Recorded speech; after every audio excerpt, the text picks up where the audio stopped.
নমস্কাৰ বন্ধু বান্ধৱীসকল, আজি আমি গৈছিলোঁ বালিলেছা কালী মন্দিৰত বিভু চূড়াকৰণ কৰিবলৈ।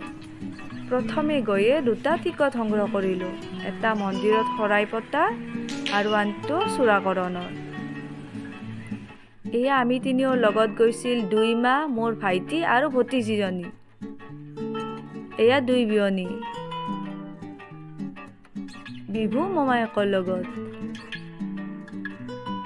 আৰু এয়া আমি তিনিও। চূড়াকৰণৰ আগত মোমায়েকে বিভু সেৱা ল'লে। এয়া প্ৰথমে টিকনিডাল কাটি ল'লে।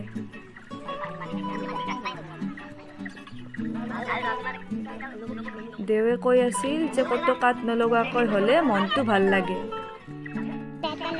তাকে ভগৱানক প্ৰাৰ্থনা কৰি আছিলোঁ যাতে কুশলে সকলো কাম সম্পূৰ্ণ হৈ যায়।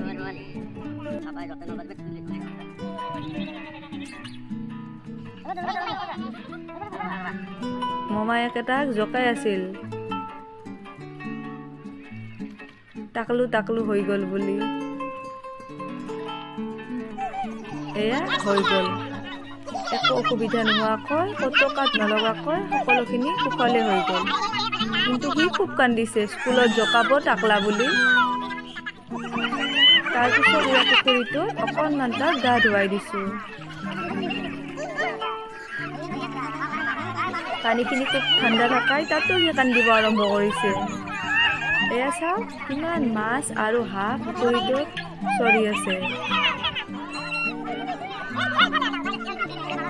তাৰপিছত তাক কাপোৰ সলাবলৈ আনিলে, কিন্তু সি কেৱল মাছ আৰু হাঁহহে চাই আছে।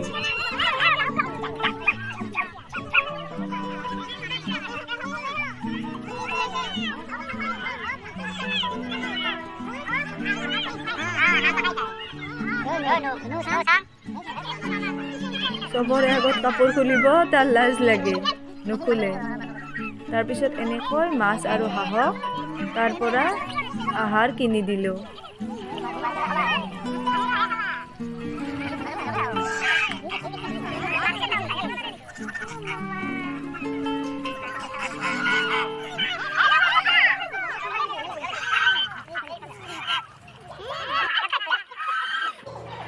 এয়া চূড়াকৰণৰ পিছত মন্দিৰত সেৱা ল'লোঁ।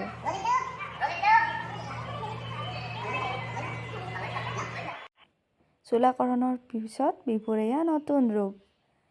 মাক দেউতাকৰ লগত, মোমায়েকৰ লগত খুব ফটো উঠিলে। মন্দিৰৰ সকলো কাম শেষ কৰি আমি গ'লোঁ এখন খুব ধুনীয়া হোটেললৈ। সকলোৱে মিলি দুপৰীয়াৰ ভাত সাজ গ্ৰহণ কৰিলোঁ। ভাত সাজ কিন্তু সঁচাকৈ খুব টেষ্টি আছিল।